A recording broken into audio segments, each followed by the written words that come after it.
Starting से बताएंगे आप, जैसे एंटर किए वहां से स्टार्ट करेंगे, कैसा रवैया रहा, किस तरह से? मैंने 5 बार प्री दिया हूँ, 5 बार प्री प्रश्न इसलिए किया था सर जी, जैसे जो देखते हैं ना तो उनके लिए मदद मिले या मदद। मेरा तीसरा इंटरव्यू था, इसलिए मुझे ऐसी कोई समस्या तो नहीं। तो जानते हैं आपने अभी तक कितने प्री, कितने मेंस और कितने इंटरव्यू दिए हैं? साथियों, NS hotel academy YouTube channel आपका स्वागत करता है। एमपीपीएससी 2021 का इंटरव्यू कंटिन्यू है। हमारे साथ एक एस्पायरेंट जुड़ गए हैं जो अभी हाल ही में इंटरव्यू बोर्ड से निकल कर आए हैं। जानते हैं आज के इंटरव्यू का रुख कैसा रहा, बोर्ड ने किस तरह के प्रश्न इनसे पूछे, और आपको हम रिव्यू और एनालिसिस कंटिन्यू दे रहे हैं इंटरव्यू का।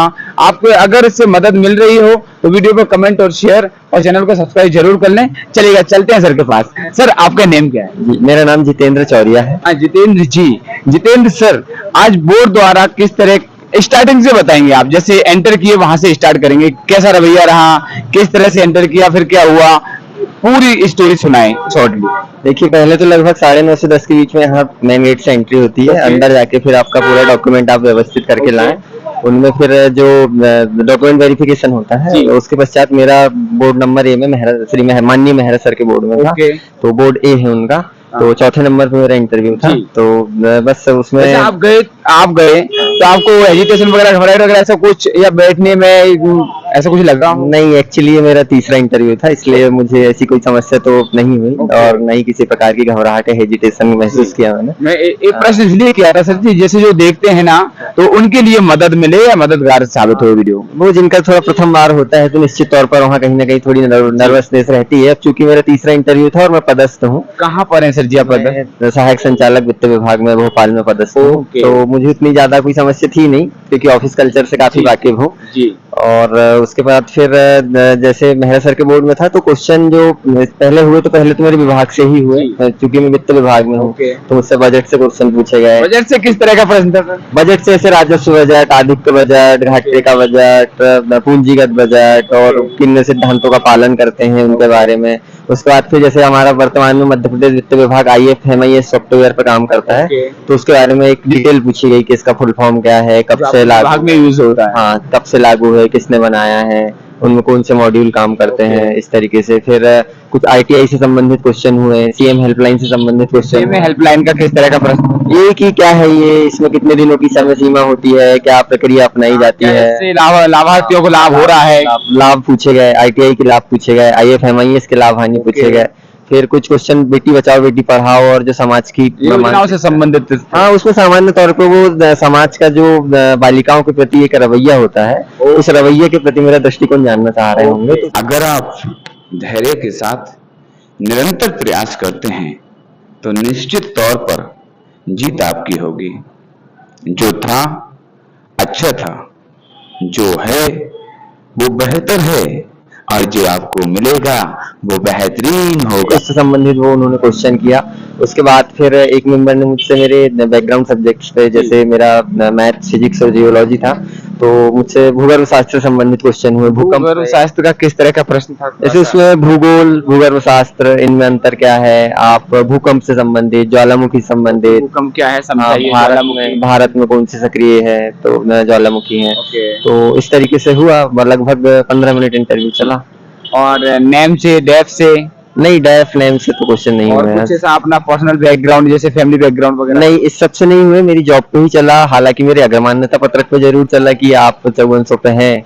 तो मैंने हालांकि सिर्फ 3 ही पदों पे अपनी अग्रमान्यता दिया था, क्योंकि मुझे कलेक्टर, DSP और डिप्टी कलेक्टर, CMOB और CTO बस के लिए आपने प्राथमिकता दी है। हाँ, बाकी को मैंने वहाँ लिख दिया था कि इनके बारे में मेरे संबंध में विचार न किया जाए। चूंकि क्या होता है, उसमें नाम आ भी जाता है तो वेटिंग लिस्ट के लिए अभ्यर्थियों को काफी इंतजार करना पड़ता है, क्योंकि मुझे वो जॉब करनी नहीं है। तो फिर मैं किसी का समय का महत्व समझते हुए मैंने नहीं चाहा कि ऐसा हो। आपने 3 को ही प्राथमिकता दी है? हाँ, मैंने सिर्फ 3 पदों। चलिएगा सर, आप पहले से सिलेक्टेड हैं, आपका अच्छा इंटरव्यू रहा, आपका एक्सपीरियंस अच्छा है, 3 इंटरव्यू हो गए। तो जानते हैं आपने अभी तक कितने प्री, कितने मेंस और कितने इंटरव्यू दिए हैं, बताएं। देखिए, मैंने 5 बार प्री दिया हूँ, 5 बार प्री क्वालिफाई हुआ है, 5 बार मेंस लिखा हूँ, जिसमें प्रथम बार बस मेंस मेरा क्वालिफाई नहीं हुआ था। 3 बार मेंस के इंटरव्यू दे चुका हूँ, चौथे वाले मेंस का भी 2022 का रिजल्ट आने का है। और 3 बार इंटरव्यू में मैं 19 में सिलेक्ट हो चुका था। तो अब देखते हैं बेटरमेंट के लिए क्या हो सकता है। जो न्यू स्टूडेंट्स रहते हैं उनके लिए आपकी तरफ से कुछ मैसेज, संदेश या मोटिवेशन या प्रेरणा, ताकि वो तैयारी करने से पहले चाहते हैं कि क्या कैसे तैयारी करें, कहाँ से करें, क्या सोर्स है, ताकि वो अच्छे से प्रॉपर बगैर भटके बगैर, ठीक है, उसको अच्छे से गाइडेंस मिल सके आपके माध्यम से। आप सिलेक्टेड हैं ऑलरेडी। ठीक, देखिए सबसे पहले तो कोई भी अभ्यर्थी जो इसकी तैयारी करना आता है तो Okay. उसको एक दो मूल मंत्र मैं मानता हूँ कि Okay. उनको हमेशा अपने जहन में रखना चाहिए। जी। एक पहला धैर्य ठीक। और दूसरा सतत परिश्रम और सतत Okay. प्रयास जिसे हम कहेंगे, पेशेंस और कंटिन्यूटी बनाए रखना है। ये दो चीजों को रखना चाहिए। उसके बाद रही बात नोट्स या पढ़ाई का तरीका का, तो देखिए सभी की अपनी अपनी अलग अलग क्षमताएं Okay. होती हैं, Good. है ना, क्योंकि मेरा तरीका कुछ और हो सकता है, आप किसी और का तरीका कुछ और हो लेकिन आप सकता थोड़ा है। सा प्रेरणा के तौर पर मैं सिर्फ इतना कहूंगा कि वो जो आप कंटिन्यूटी रख रहे हो, आप कोई एक सोर्स उठाएं, जी। बात ज्यादा पुस्तकों के पीछे ना भटके, उस पुस्तक में आपको जो भी लग रहा है आप उसी नोट्स पे या बुक्स पे आप नोट करते जाएं और उसी को आप बार बार पढ़ें, बार बार हाँ उसी को रिपीट करें और एक प्रॉपर वे में रिवीजन करें, क्योंकि रिवीजन आप नहीं करते हो तो भूल जाते हो। और दूसरी चीज, जितना जितना संभव हो सके उतना जो चिंताएं होती हैं, जो दबाव महसूस करते हैं, उनसे बचने की कोशिश करें, क्योंकि एक बात ये मन में हमेशा रखनी चाहिए कि यदि हम प्रेशराइज होंगे तो कहीं ना कहीं हमारे अध्ययन पर उसका नकारात्मक प्रभाव पड़ेगा। और यदि हम उसको सकारात्मक पहलू को सोचते हुए आगे बढ़े तो उसमें हमें हिम्मत भी रहती है और हम आगे बढ़ने का साहस भी जुटा पाते हैं। तो उसके साथ यदि आगे बढ़ेंगे तो निश्चित तौर पर, बस एक चीज मन में रखें कि मेहनत कर रहे हैं तो कुछ मिलेगा ही, खोएंगे तो कुछ नहीं, नहीं होगा तो अच्छे इंसान बनेंगे। निरंतर चलते रहें तो मंजिल तक जरूर पहुंचेंगे, दूरी कम ही होगी।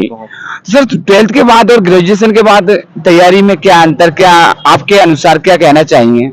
देखिए आपकी प्राथमिकताएं निर्भर करती है। जैसे मैं तो आफ्टर ग्रेजुएशन स्टार्ट किया था, Okay.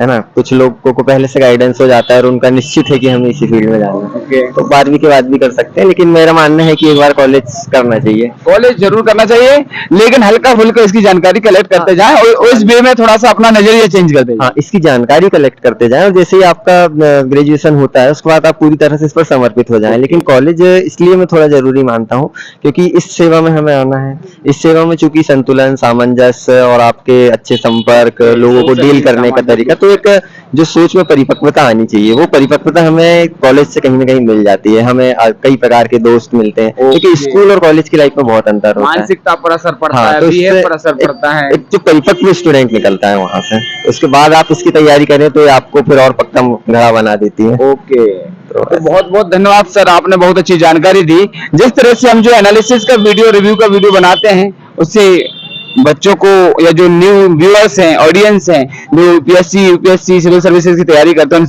उनके लिए कुछ मदद करता होगा वीडियो? निश्चित तौर पर कहीं ना कहीं क्या है कि अब वर्तमान में ऐसा ऑनलाइन दौर है, सभी बच्चे ऐसे इंदौर जैसी जगहों में तो आते नहीं होंगे, तो वो कहीं पे भी बैठ के यदि तैयारी कर रहे हैं तो कहीं ना कहीं, जैसे मैं भी तैयारी करता था तो मैं छिंदवाड़ा में रहता था, तो मेरे लिए भी मोटिवेशन का माध्यम यही होता था कि क्या तरीका हो सकता है, तो वो कहीं ना कहीं, हाँ वो कहीं ना कहीं रहता है। बाकी प्रयोग तो हम अपनी क्षमताओं के हिसाब से, सबसे अच्छा है खुद को एनालिसिस कर लो, पर ये वीडियो निश्चित तौर पर आपको बहुत अच्छा प्रयास है और कहीं ना कहीं ये सहायता करेगा बच्चे को। बहुत बहुत धन्यवाद एनएस कुंडल एकेडमी की ओर से। आपने जिस पद का चयन किया है उस पर आसीन होकर देश की, समाज की सेवा करें, इस प्रकार की हमारी कामना है। Thank you so much.